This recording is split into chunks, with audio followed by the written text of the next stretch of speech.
Let's get it. Let's get it. Let's get it.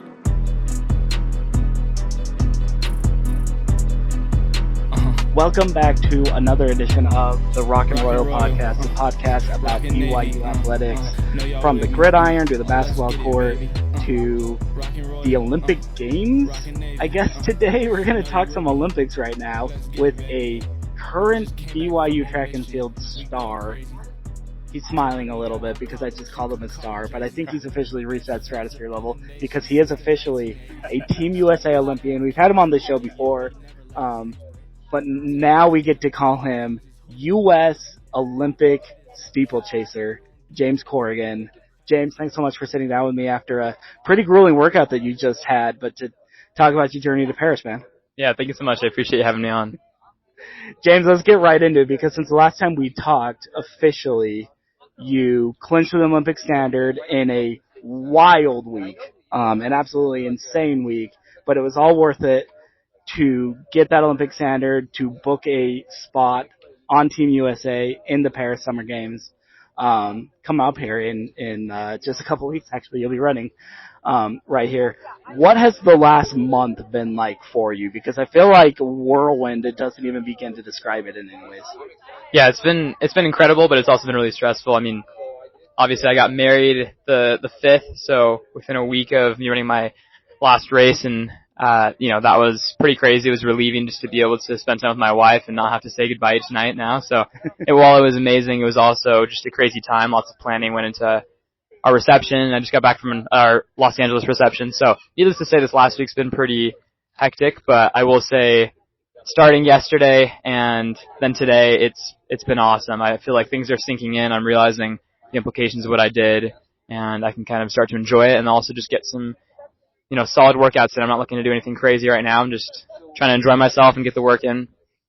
As you get ready to run in the Olympics, do you find yourself like preparing differently, doing anything a little bit differently from the college season as you look at competing now against a lot more pros and professional athletes and that kind of thing as you're headed off to Paris? Nothing different. I mean, the training that Ed had me doing is what got me competitive with the best in the world. And I consider them the best in the world because I think USA has a lot of great athletes. So we're not changing anything necessarily in our training, but I will say the attitude's changing. We want to make sure that we're not just being a tourist in Paris, but rather we're going to be competitive. We're looking to really compete on the world stage. So nothing's changing in terms of my training, but I think my attitude's changing, and also just the fact that I do a lot of workouts alone or just with Kenneth. It's very different than the NCAA season. Yeah, let's actually touch on that a little bit. How big of a deal? Because I see you're posting daily updates on Instagram and everything, and I see you just constantly working out with Kenneth Rooks, your former BYU teammate, your still current training partner. How big of an influence has he been on kind of getting you to this point, I guess, in a lot of ways? Being able to watch him and then train with him, pick his brain a lot. He was your unofficial rabbit, I think, to get you that Olympic standard in a lot of ways.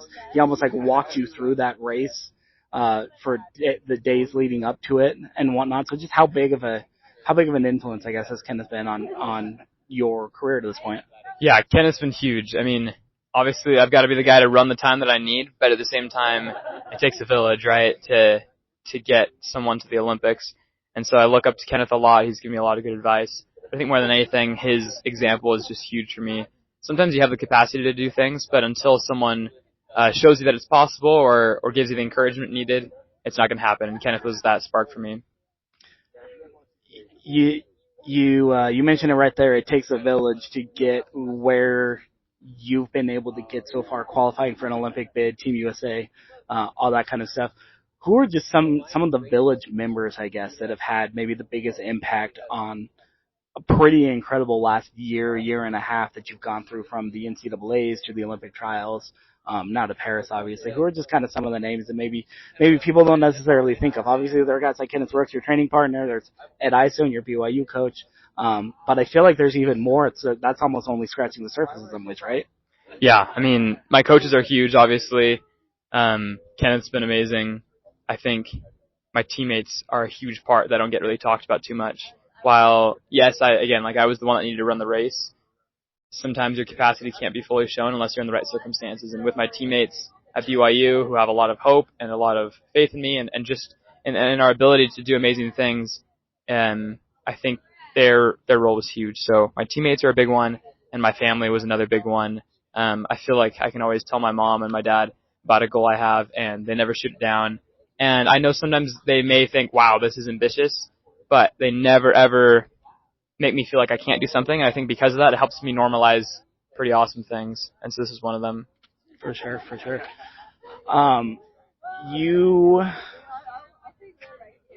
I just totally lost my train of thought right there. You're good. This is really, really bad audio, really bad podcast. It's sunny. It's hot right now. It's a little bit warm outside. Maybe the sun is melting my brain. It's going to be almost just as warm over there in Paris, as well. And there's a lot of talk about kind of the weather and how that may affect track and field. So maybe we'll actually go there. Are you doing anything in particular to kind of get used to a different climate, obviously a different altitude from where you're used to living in Utah, that kind of thing? And all of that to thinking about, running off of the coast of the Atlantic Ocean. You're on that side of France. I almost said Mediterranean, but you'll be on the other side. So Are you doing almost anything different to kind of get used to those types of conditions? Yeah, same stuff I've been doing all season. If anything, this will be nicer weather than it was in some of the NCAA season races. There was just a ton of humidity in some of our races, like Arkansas, and we went to Waco, Texas. It was just pretty terrible when we first got there, and we did it. We raced in it, and we got over it. And so I'm continuing to do the same things I did to prepare for those races, which was I sauna as regularly as I can. Try to keep my shirt on as long as possible in a workout, just to make it a little more difficult, just to kind of simulate that. And then on top of that, we'll prepare with ice vests like we normally do for hot races. And so we fill up water balloons and hold them in our hands and do ice vests the day of the race. And so all that combined really helps prepare. I didn't realize just how big the travel party was for a lot of the local Utah Olympians that are heading over and that kind of thing. Friends, family members, some coaches, professional coaches, and other training athletes and that sort of thing. Do you have anybody that you're going to be able to go over there with and kind of, obviously you mentioned you're not going over there to be a tourist. You're going over there to be competitive and to do the best that you can in the event. Or are you going to be able to travel over there with some friends or family members or maybe even non-athletes, non-trading partners kind of a thing to sort of keep you grounded and help you through the kind of the day-to-day stuff that's over there, I guess? Yeah, so I'm traveling with my family who's coming out actually the day after me, but my wife is traveling the day that I leave with me on the same flight, so I'm very excited about that, and she'll be able to stay with me as long as I'm not in the Olympic Village. So, and when we go to Switzerland, she'll be able to live with me in an Airbnb and with some of the other athletes and their families, and so I'm very excited about that. It's going to be good just to keep things pretty normal, as normal as you can get in this situation. What's behind the decision to spend a little bit of time in Switzerland before the track portion of the Olympic Games? Yeah, part of it is the fact that we have so much time. After the opening ceremonies, which we really wanted to attend, we're going to have a good amount, like about a week where we don't need to be in Paris, and so we're going to head out to Switzerland first to get away from the hustle bustle, and second to get some altitude training, just keep things normal. So it'll be a good combination. If anything, it'll feel like we're back home in a sense, or just away from everything that could potentially, get us all riled up or in a different mindset than we need to really be in a week out. So, sure. Probably the last thing on your mind right now, but just because of the timing of the Olympic Games and the fact that you are still technically a student athlete at BYU, you're also going to be coming home and pretty much jumping right into the fall semester and then the cross country season at BYU. That's right. And all of that. It doesn't feel like things ever really slow down with James Corrigan. Is that a fair way to assess it, or you had not even thought about that? No, I definitely did start thinking about that. We had a cross-country meeting with the team just yesterday, and we were talking about the cross-country season, taking a look at the schedule, and I was like, oh my goodness, like I'll get home, probably have a week, and then it's camp week for cross-country, and during camp week we actually have a race. So I was like, oh my goodness. And so I doubt that I'll be hopping straight into the season. Who knows? I'll rely on Ed for that. If he wants me to run, I'll run. But if anything, I'll probably take a bit of a workout break for a week and then but still be running. So it'll be pretty much 24/7 running for the year. It'll be good. Yeah, jump right into it, and I'm sure you've already got your class schedule and everything worked out too. So, Yep. Well, welcome back from the Olympics. Also, you've got a humanities exam or whatever. Yeah. You're smarter than that. Probably econ or something. I'm sure you're taking, right? Yeah, that's right. Well, James, is there just anything else that you kind of want to leave here to your support system, your friends, your classmates at BYU, that kind of thing, that'll be cheering you on from back here in Utah that you want to tell them kind of before you head off to Paris? Yeah, I just really appreciate everybody who tunes in and watches my races. I know that distance races aren't always the most exciting to watch. I hope that I'm giving them something exciting to cheer for, and I'm just grateful that people are willing to support me even if they have no idea what's going on, you know, and I hope people are becoming lifelong fans of track as they watch, and that I'm able to give some entertainment there. But yeah, most of all, I just wanted to thank everybody. It's really cool when people stop me on the road and they tell me that they watched my race, and it's pretty special. So I appreciate everybody watching, and I hope that it gives people some motivation to do some things that they didn't think were possible, and that those impossible seeming tasks are performed with just consistent small things every day. So that's really what matters most, and just wanted to thank everybody for that. Yeah, you're making a lot of lifelong fans of track and field, cross country. This is a really good state for those events, but I think it's growing because of guys like you in a lot of ways, and there's a lot of fanaticism for the steeplechase in particular coming through BYU right now. Steeplechase U, I think, is the unofficial nickname. That's right. Of the BYU track and field program. Like, what is it about that event, do you think? And then I'll let you go here after this. Like, what do you think that is about that event and this program, this school, that seems to have like a knack for the steeplechase? I think half of the Team USA delegation comes from BYU in the steeple between you and Kenneth, and obviously Courtney Wayman on the women's side. Like, is there something?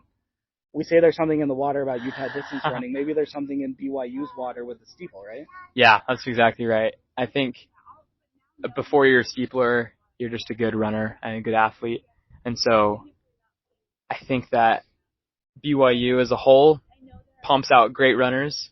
And so when you put your time and energy and take the time to do a lot of technique work with a great runner, you're going to see a great steepler. And so that's really what it comes down to. I think Kenneth if you look at his flat event times, he's very competitive and was very competitive in the NCAA. And I'm sure if he was still in it right now, he'd continue to he'd be dominating. So it really takes a good runner beforehand who's good in the flat events. And I think that's what the coaches saw with me. They noticed that it was funny. Every time I ran a good race, they would say, just think about how good this would be for your steeple. I mean, you now have the fastest 5K in the field. And then I'd run a mile, just to get some leg speed, and I popped like a 4:01 up here at altitude, and they're like, you might have the fastest mile in the field now. And so it was just kind of like, if you can be really fast in the flat events, and then you're willing to put the time and energy into it, which I think BYU athletes are, they're willing to really grind that out and try something that's difficult and uncomfortable. Yeah. That's where you're going to see the nice transition. So it's part that we're just really fit and we're really good runners to begin with. And then I think we're hard workers and willing to put the work in, and we've got a great coach who knows how to teach the technique. Great coaching, great athletes, and now Olympians. James Corrigan from BYU Track and Field, also of Team USA. You can catch him on NBC and Peacock, running the 3,000 meter steeplechase over at the Paris Summer Games. James, good luck overseas, and go bring back a medal for us. You bet. Praying meetings every day, so you never stress. Rockin' Royal, rockin' Navy. Know you with me, let's get it, baby. Rockin' Royal, rockin' Navy. Know you with me, let's get it, baby.